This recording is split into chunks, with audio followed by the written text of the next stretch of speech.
Eu vou trazer as informações ao vivo a respeito da polícia e do trabalho que está sendo feito para investigar o envolvimento do namorado do Louquinho e o Louquinho naquele acidente que matou pessoas na BR-316. A polícia concluiu o inquérito sobre o envolvimento do influencer nesse caso. Bartolomeu Almeida, boa tarde para você.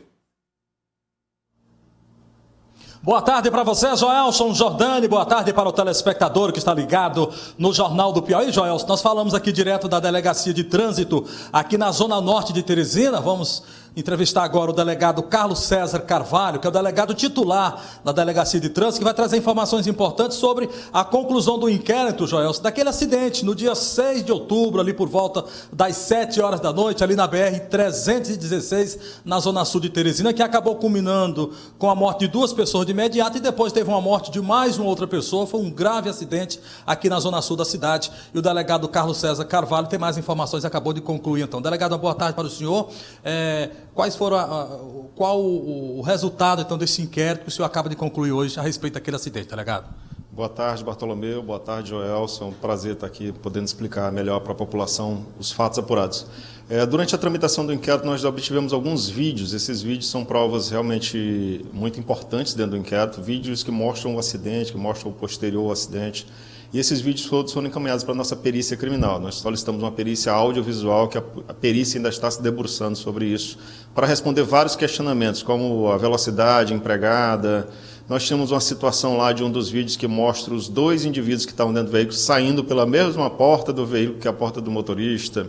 Por causa disso, surgiram muitas especulações, como se o Pedro Lopes, que é o influencer conhecido como Louquinho, era quem estava na direção do veículo e não o Stanley Gabriel. Nós trouxemos hoje os dois estão presos na cadeia pública de Autos, trouxemos os 2 aqui na delegacia para esclarecimentos adicionais. Mostramos esses vídeos para eles e eles deram a versão deles sobre os fatos. Os 2 são unânimes em dizer realmente que o Stanley Gabriel era o motorista, que o Pedro Lopes vinha como passageiro. O Pedro Lopes chega a afirmar que saiu pela porta do motorista após o acidente porque tentou manobrar o veículo, diz que o Stanley Gabriel tinha saído no primeiro momento para ver o resultado do acidente e ele teria pulado do banco do passageiro para o banco do motorista para tentar manobrar esse veículo, mas depois abandonou isso e resolveu sair do veículo. Acabou saindo pela mesma porta, algo que chamou muita atenção, que a gente queria uma explicação. Outro vídeo mostra o veículo antes do local do acidente, cerca de 50 metros, passando na frente de uma empresa que cedeu as câmeras.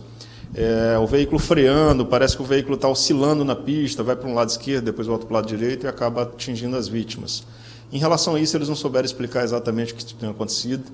Também tinham especulações se os 2 estariam discutindo dentro desse veículo, brigando dentro desse veículo, ou se estariam namorando dentro desse veículo. Os 2 negaram, disseram que não teve nenhuma briga, que não teve nenhuma questão de namoro, mas não souberam explicar direito porque que o veículo estava meio titubeando na BR e chegando a causar o acidente das vítimas. Alguns fatos ainda estão realmente pendentes, porque as perícias criminais ainda estão sendo elaboradas. A Polícia Rodoviária Federal ainda vai emitir seu laudo também do local de acidente, a gente aguarda o resultado disso, mas o nosso inquérito se encerra na data de hoje. Nós temos um indiciado preso, que é o Stanley Gabriel, preso e conduzido para audiência de custódia, com a capitulação de dolo eventual, ou seja, ele assumiu o risco de produzir o resultado. E o inquérito está terminando hoje por causa de um prazo legal de 10 dias. A gente vai relatar, encaminhar ao Poder Judiciário e aí vai caber ao Ministério Público estabelecer ou tomar a decisão sobre as diretrizes que esse processo criminal vai tomar a partir de agora. Ou seja, o Stanley foi indiciado e o Louquinho, então, quais serão as medidas então, em relação a ele? O Stanley está indiciado por homicídio doloso, por dolo eventual, na direção do veículo automotor, por ter causado a morte de 2 pessoas e ter lesionado outras 2, que foram as 2 crianças. Uma das crianças ainda está, porque eu tenho conhecimento, ainda está internada em estado grave. O Pedro Lopes, que é o Louquinho, foi indiciado por entregar a direção de um veículo automotor a uma pessoa não habilitada, considerando que os 2 não têm habilitação, mas o Pedro Lopes pegou esse indiciamento, que é um indiciamento um crime de menor potencial ofensivo.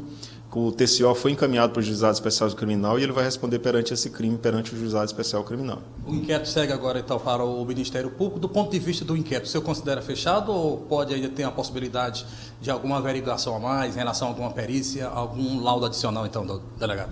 Como nós tivemos um prazo muito curto, que é esse prazo de 10 dias, como eu disse, algumas perícias ainda não estão concluídas. Então, As perícias, logicamente, os peritos vão se debruçar sobre a cena do crime para elaborar seus laudos. Podem surgir fatos novos, sim. O Ministério Público pode solicitar diligências complementares, ou o Ministério Público pode solicitar que esse inquérito seja retornado à delegacia para a continuidade das diligências.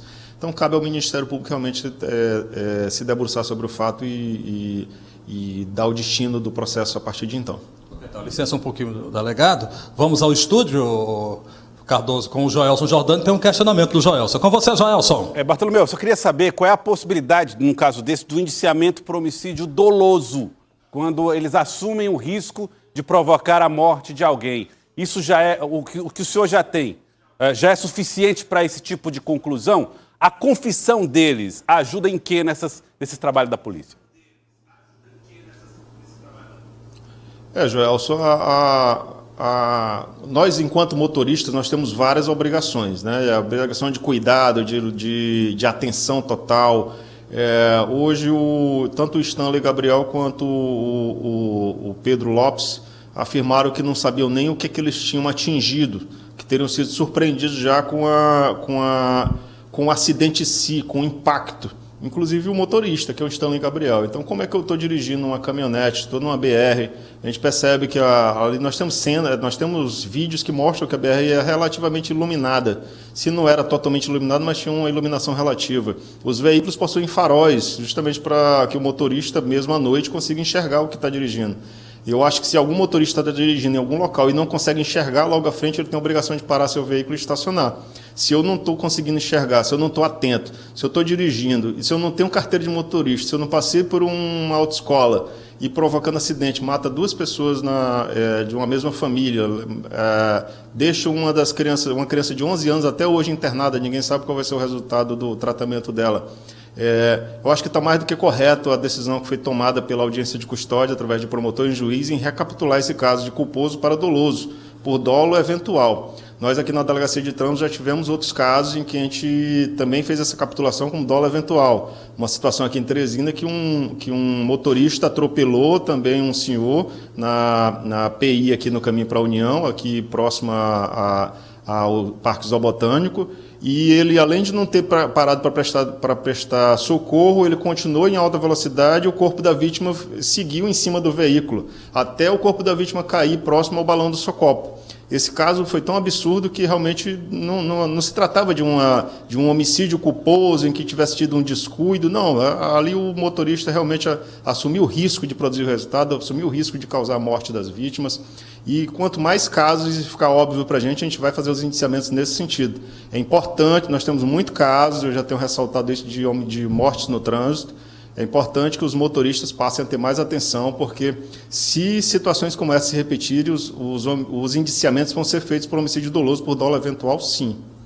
Então, muito obrigado ao delegado Carlos César Carvalho, Joelson, pelas informações aqui em primeira mão. Agora, com a palavra, o Ministério Público. Que esse caso sirva de exemplo, né? Infelizmente, tivemos vidas ceifadas, né, em pleno domingo de eleições, um fato altamente lamentável. Volto com você, Joelson Jordani.